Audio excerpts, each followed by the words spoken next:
ಎಲ್ಲರಿಗೂ ನಮಸ್ಕಾರ. My food and spirituality ಚಾನಲ್ಗೆ ಸ್ವಾಗತ ಸ್ನೇಹಿತರೆ. ನಾರಾಯಣಾಯ ವಿದ್ಮಹೇ ವಾಸುದೇವಾಯ ಧೀಮಹಿ ತನ್ನೋ ವಿಷ್ಣು ಪ್ರಚೋದಯಾತ್. ಸ್ನೇಹಿತರೆ, ಎಲ್ಲರಿಗೂ ಪುತ್ರದಾ ಏಕಾದಶಿಯ ಶುಭಾಶಯಗಳು. ಪುತ್ರದಾ ಏಕಾದಶಿ ಹಿಂದೂ ಧರ್ಮದಲ್ಲಿ ಬಹಳ ವಿಶೇಷ ಮತ್ತು ಪವಿತ್ರವಾದ ವ್ರತ. ಇದು ಮುಖ್ಯವಾಗಿ ಮಕ್ಕಳ ಭಾಗ್ಯ, ಸಂತಾನ ಭಾಗ್ಯ ಮತ್ತು ಕುಟುಂಬದ ಶ್ರೇಯಸ್ಸಿಗಾಗಿ ಆಚರಿಸಲಾಗ್ತದೆ. ಈ ವ್ರತವನ್ನು ಆಚರಿಸುವುದರಿಂದ ಸಂತಾನ ಪ್ರಾಪ್ತಿಯಾಗುತ್ತದೆ, ಇಷ್ಟಾರ್ಥ ಸಿದ್ಧಿಯಾಗುತ್ತದೆ ಎಂಬ ಗಾಢ ನಂಬಿಕೆಯನ್ನು ಆಶಯಿಸಿ ಅದು ಇಷ್ಟಾರ್ಥ ಸಿದ್ಧಿಯಾಗುತ್ತೆ. ಸ್ನೇಹಿತರೆ, ಈ ದಿನ ಜಗತ್ಪಾಲಕನಾದ ಶ್ರೀಹರಿ ವಿಷ್ಣುವಿನ ವಿಶೇಷವಾಗಿ ಶ್ರೀಧರ ರೂಪದಲ್ಲಿ ಭಕ್ತಿಯಿಂದ ಪೂಜಿಸಲಾಗ್ತೈತಿ. ಏಕಾದಶಿ ವ್ರತದ ಪ್ರಭಾವದಿಂದ ಹಿಂದಿನ ಜನ್ಮದ ಮತ್ತು ಪ್ರಸ್ತುತ ಜೀವನದ ಪಾಪಗಳು ನಶಿಸಿ ಮರಣದ ನಂತರ ಸದ್ಗತಿ ಮತ್ತು ಮೋಕ್ಷ ದೊರೆತಿತ್ತು. ಸ್ನೇಹಿತರೆ, ಅಂಥ ಅದ್ಭುತವಾಗಿರುವಂಥ ಸ್ತೋತ್ರ ಹೇಳಿದರು ಕೇಳಿದರು ಮತ್ತು ನಮಗೆ ಸಕಲ ಇಷ್ಟಾರ್ಥಗಳು ಸಿದ್ಧಿ ಆಗ್ತಾವು. ತಪ್ಪದೆ ಎಲ್ಲರೂ ಕೇಳಿ ಆ ನಾರಾಯಣನ ಅನುಗ್ರಹಕ್ಕೆ ಪಾತ್ರರಾಗ್ರಿ. ಈ ವಿಡಿಯೋ ನಿಮಗೆ ಇಷ್ಟ ಆದ್ರೆ ಲೈಕ್ ಮಾಡಿರಿ, ಶೇರ್ ಮಾಡಿರಿ ಮತ್ತು ಮೊದಲೇ ಸಾರಿ ನನ್ನ ಚಾನಲ್ ನೋಡೋರು ಸಬ್ಸ್ಕ್ರೈಬ್ ಮಾಡ್ಕೊರಿ ಅಂತ ಹೇಳ್ತಾ, ಈಗ ಪುತ್ರದ ಏಕಾದಶಿ ವ್ರತ ಕಥಾವನ್ನು ಕೇಳಿ ಎಲ್ಲರೂ ಭಗವಂತನ ಅನುಗ್ರಹಕ್ಕೆ ಪಾತ್ರರಾಗ್ರಿ. ಸ್ನೇಹಿತರೆ, ಪುತ್ರದ ಏಕಾದಶಿ ವ್ರತಕಥಾ. ಓಂ ಗಂ ಗಣಪತಯೇ ನಮಃ. ಶ್ರೀ ಗುರುಭ್ಯೋ ನಮಃ. ಹರಿ ಓಂ. ಓಂ ಶ್ರೀ ಲಕ್ಷ್ಮೀನಾರಾಯಣಾಯ ನಮಃ. ಒಮ್ಮೆ ಅರ್ಜುನನು ಶ್ರೀಕೃಷ್ಣನನ್ನು ಕುರಿತು, ಭಗವಂತ, ಶ್ರಾವಣ ಮಾಸದ ಶುಕ್ಲ ಪಕ್ಷದ ಏಕಾದಶಿಯ ಮಹತ್ವವೇನು, ಅಂದು ಯಾವ ರೂಪವನ್ನು ಆರಾಧಿಸಲಾಗುತ್ತದೆ ಮತ್ತು ಅದರಿಂದ ದೊರಕುವ ಫಲಗಳೇನು ಎಂಬುದನ್ನು ಸವಿಸ್ತರವಾಗಿ ತಿಳಿಸುವ ಕೃಪೆ ಮಾಡು ಎಂದು ಪ್ರಾರ್ಥಿಸಲು, ಇದನ್ನು ಆಲಿಸಿದ ಶ್ರೀಕೃಷ್ಣನು ಇಂತೆಂದನು. ಹೇ ಸವ್ಯಸಾಚಿಯೇ, ಕೇಳು. ಶ್ರಾವಣ ಮಾಸದಲ್ಲಿನ ವಿಷ್ಣುವಿನ ಪೂಜೆಯು ಸಮುದ್ರವನ ಸಹಿತವಾದ ಭೂಮಿಯನ್ನು ದಾನವಾಗಿ ಕೊಡುವುದಕ್ಕಿಂತ ಹೆಚ್ಚಿನ ಫಲವನ್ನು ನೀಡುತ್ತದೆ. ಶ್ರಾವಣ ಮಾಸದ ಶುಕ್ಲ ಪಕ್ಷದ ಏಕಾದಶಿಯ ಕಥಾ ಶ್ರವಣ ಮಾತ್ರದಿಂದ ಅನಂತ ಯಜ್ಞಗಳ ಫಲವನ್ನು ಪಡೆಯಬಹುದು. ಆದ್ದರಿಂದ ಶ್ರಾವಣ ಮಾಸದ ಶುಕ್ಲ ಪಕ್ಷದ ಏಕಾದಶಿಯು ಅತ್ಯಂತ ಮಹತ್ವಪೂರ್ಣವಾದದ್ದು. ಹೇ ಪಾರ್ಥ, ದ್ವಾಪರ ಯುಗದ ಆದಿಯಲ್ಲಿ ಮಾಹಿಷ್ಮತಿ ಎಂಬ ನಗರದೊಳು ಮಹಾಜಿತನೆಂಬ ರಾಜನು ವೈಭವೋಪೇತವಾಗಿ ರಾಜ್ಯಭಾರ ಮಾಡುತ್ತಿದ್ದನು. ರಾಜ್ಯದ ಪ್ರಜೆಗಳನ್ನು ತನ್ನ ಮಕ್ಕಳಂತೆ ಕಾಣುತ್ತಿದ್ದ. ಮಹಾಜಿತನಿಗೆ ವಂಶಾಭಿವೃದ್ಧಿಗೆ ಸಂತಾನವಿಲ್ಲದಿರುವಾಗ ನೋವು ಬಾಧಿಸುತ್ತಿತ್ತು. ಹೀಗಿರುವಾಗ ಒಂದು ದಿನ ರಾಜನು ತನ್ನ ಒಡ್ಡೋಲಗದಲ್ಲಿ ಸಭೆಯನ್ನುದ್ದೇಶಿಸಿ ಇಂತೆಂದನು.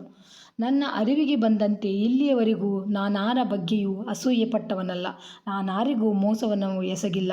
ಬ್ರಾಹ್ಮಣರಿಗಾಗಲಿ ನೀತಿವಂತ ಧರ್ಮನಿಷ್ಠರಿಗಾಗಲಿ ದ್ರೋಹ ಮಾಡಿಲ್ಲ. ದುಷ್ಟ ಮಾರ್ಗಗಳಲ್ಲಿ ಧನ ಸಂಗ್ರಹಿಸಿಲ್ಲ. ಅನ್ಯಾಯಯುತವಾದ ಕಾರ್ಯಗಳಲ್ಲಿ ಭಾಗಿಯಾಗಿಲ್ಲ. ನನ್ನ ರಾಜ್ಯದಲ್ಲಿ ಜನರಲ್ಲಿ ಅನಗತ್ಯ ಭಯ ಮೂಡಿಸುವಂತಹ ಯಾವುದೇ ಕಾನೂನುಗಳನ್ನು ರೂಪಿಸಿಲ್ಲ. ನಾನು ಯಾವಾಗಲೂ ಜನರನ್ನು ನನ್ನ ಸ್ವಂತ ಮಕ್ಕಳಂತೆ ನೋಡಿಕೊಂಡಿದ್ದೇನೆ. ಎಲ್ಲರನ್ನೂ ಸಮಾನವಾಗಿ ಪರಿಗಣಿಸಿದ್ದೇನೆ. ಈ ರೀತಿ ಧರ್ಮಯುಕ್ತವಾದ ರಾಜ್ಯವಾಳುತ್ತಿದ್ದರೂ ನಾನು ಪುತ್ರಹೀನನಾಗಿರುವುದಕ್ಕೆ ನನ್ನ ಈ ದುಃಖಕ್ಕೆ ಕಾರಣವೇನು ಎಂದು ಅರ್ಥ ಮಾಡಿಕೊಳ್ಳಲು ಸಾಧ್ಯವಾಗುತ್ತಿಲ್ಲ. ದಯಮಾಡಿ ಇದಕ್ಕೊಂದು ಪರಿಹಾರವನ್ನು ಸೂಚಿಸಿ ಎಂದು ಪ್ರಾರ್ಥಿಸಿಕೊಂಡನು.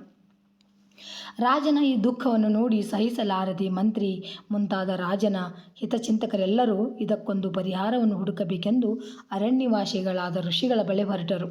ಅಡವಿಗೆ ಬಂದು ಅನೇಕ ತಪಸ್ವಿಗಳನ್ನು, ಋಷಿ ಶ್ರೇಷ್ಠರನ್ನು ಕಂಡು ರಾಜನ ಹಿತಚಿಂತಕರು ಕೊನೆಗೂ ವಯೋವೃದ್ಧರು, ಧರ್ಮ ಕಾರ್ಯನಿರತರು, ತಾಪಸೋತ್ತಮರೂ ಆದ ಲೋಮಶ ಮಹರ್ಷಿಗಳ ಬಳಿ ಸಾಷ್ಟಾಂಗ ನಮಸ್ಕರಿಸಿ ಪ್ರಾರ್ಥಿಸಿಕೊಳ್ಳಲು, ಅವರ ಸನ್ನಡತೆಯನ್ನು ಕಂಡ ಲೋಮಶ ಮಹರ್ಷಿಗಳು ಬಂದವರನ್ನು ಕುರಿತು, ತಾವು ಇಲ್ಲಿಗೆ ಬಂದಿರುವ ಕಾರಣವೇನು, ನನ್ನಿಂದ ನಿಮಗೆ ಏನಾಗಬೇಕು ತಿಳಿಸುವಂಥವರಾಗಿ ನನ್ನ ಶಕ್ತಾನುಸಾರ ಪ್ರಯತ್ನ ಮಾಡುತ್ತೇನೆ ಎನ್ನಲು, ಮಹರ್ಷಿಗಳೇ, ದಿವ್ಯ ಜ್ಞಾನಿಗಳಾದ ತಮಗೆ ತಿಳಿಯದ್ದೇನಿದೆ.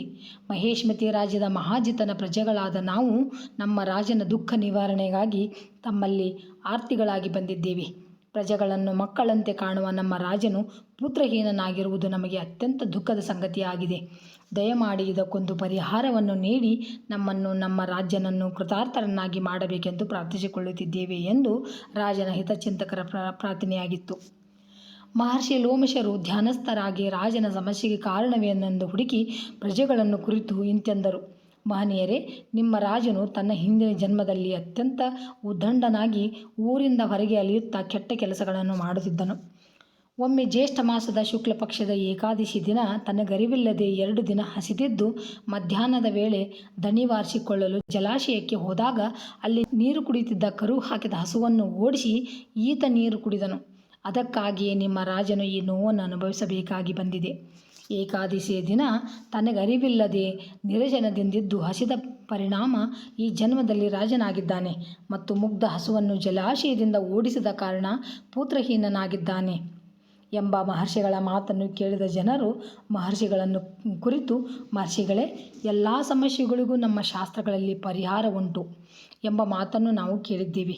ಆದ್ದರಿಂದ ದಯಮಾಡಿ ಇದಕ್ಕೊಂದು ಪರಿಹಾರವನ್ನು ಸೂಚಿಸಿ ಎಂದು ಪ್ರಾರ್ಥಿಸಿಕೊಳ್ಳಲು ಪುರಸಭಾ ಸದಸ್ಯರ ಪ್ರಾರ್ಥನೆಯನ್ನು ಕೇಳಿದ ಲೋಮಶ ಮುನಿಗಳು ಜನರನ್ನು ಕುರಿತು, ಓ ಮಹಾಪುರುಷರೇ, ನೀವೆಲ್ಲರೂ ಶ್ರಾವಣ ಮಾಸದ ಶುಕ್ಲ ಪಕ್ಷದ ಪುತ್ರದಾ ಏಕಾದಶಿಯಂದು ಉಪವಾಸ ಮತ್ತು ರಾತ್ರಿ ಜಾಗರಣೆ ಮಾಡಿ ಆ ವ್ರತದ ಫಲವನ್ನು ರಾಜನಿಗೆ ನೀಡಿದರೆ ನಿಮ್ಮ ರಾಜನಿಗೆ ಪುತ್ರ ಪ್ರಾಪ್ತಿಯಾಗುತ್ತದೆ ಮತ್ತು ರಾಜನ ಎಲ್ಲ ತೊಂದರೆಗಳು ನಿವಾರಣೆಯಾಗುತ್ತವೆ ಎಂದು ಹೇಳಲು, ಪರಿಹಾರವನ್ನು ತಿಳಿದ ಮಂತ್ರಿಗಳು ಮತ್ತು ರಾಜನ ಹಿತಚಿಂತಕರೆಲ್ಲರೂ ಮಹರ್ಷಿಗಳಿಗೆ ಧನ್ಯವಾದಗಳನ್ನು ತಿಳಿಸಿ ಮತ್ತು ಅವರ ಆಶೀರ್ವಾದವನ್ನು ಪಡೆದು ತಮ್ಮ ರಾಜ್ಯಕ್ಕೆ ಮರಳಿದರು. ಇದಾದ ನಂತರ ಋಷಿ ಲೋಮಾಶರ ಆಜ್ಞೆಯಂತೆ ಪುತ್ರದ ಏಕಾದಶಿಯಂದು ಉಪವಾಸವನ್ನು ಆಚರಿಸಿ ಅದರ ಫಲವನ್ನು ದ್ವಾದಶಿಯಂದು ರಾಜನಿಗೆ ನೀಡಿದರು. ಈ ಪುಣ್ಯದ ಪ್ರಭಾವದಿಂದಾಗಿ ರಾಣಿಯು ಗರ್ಭಧರಿಸಿದಳು ಮತ್ತು 9 ತಿಂಗಳ ನಂತರ ಅತ್ಯಂತ ಪ್ರಕಾಶಮಾನವಾದ ಮಗನಿಗೆ ಜನ್ಮ ನೀಡಿದಳು. ಓ ಪಾಂಡುಪುತ್ರನೇ, ಆದ್ದರಿಂದ ಈ ಏಕಾದಶಿಗೆ ಪುತ್ರದ ಏಕಾದಶಿ ಎಂಬ ಹೆಸರು ಬಂದಿತು. ಸಂತಾನ ಹೊಂದಲು ಬಯಸುವ ವ್ಯಕ್ತಿಯು ಶ್ರಾವಣ ಮಾಸದ ಶುಕ್ಲ ಪಕ್ಷದ ಏಕಾದಶಿಯಂದು ನಿರಸನದಿಂದಿದ್ದು ಉಪವಾಸವನ್ನು ಆಚರಿಸಬೇಕು. ಈ ವ್ರತದ ಪ್ರಭಾವದಿಂದ ಲೋಕದಲ್ಲಿ ಸುಖವನ್ನು ಮತ್ತು ಪರಲೋಕದಲ್ಲಿ ಸ್ವರ್ಗವನ್ನು ಪಡೆಯುತ್ತಾನೆ. ಹಿಂದೆ ಮಕ್ಕಳಿಲ್ಲದ ಕಾಲದಲ್ಲಿ ರಾಜ ದಶರಥನಿಂದಲೂ ಈ ವ್ರತವು ಆಚರಿಸಲ್ಪಟ್ಟಿತು. ಇದರ ಫಲದಿಂದಾಗಿ ಋಷಿಶೃಂಗರ ಮಾರ್ಗದರ್ಶನದಲ್ಲಿ ಪುತ್ರಕಾಮೇಷ್ಟಿ ಯಾಗವನ್ನು ಮಾಡಿ ದೈವಾನುಗ್ರಹದಿಂದ ಮಕ್ಕಳನ್ನು ಪಡೆದನು.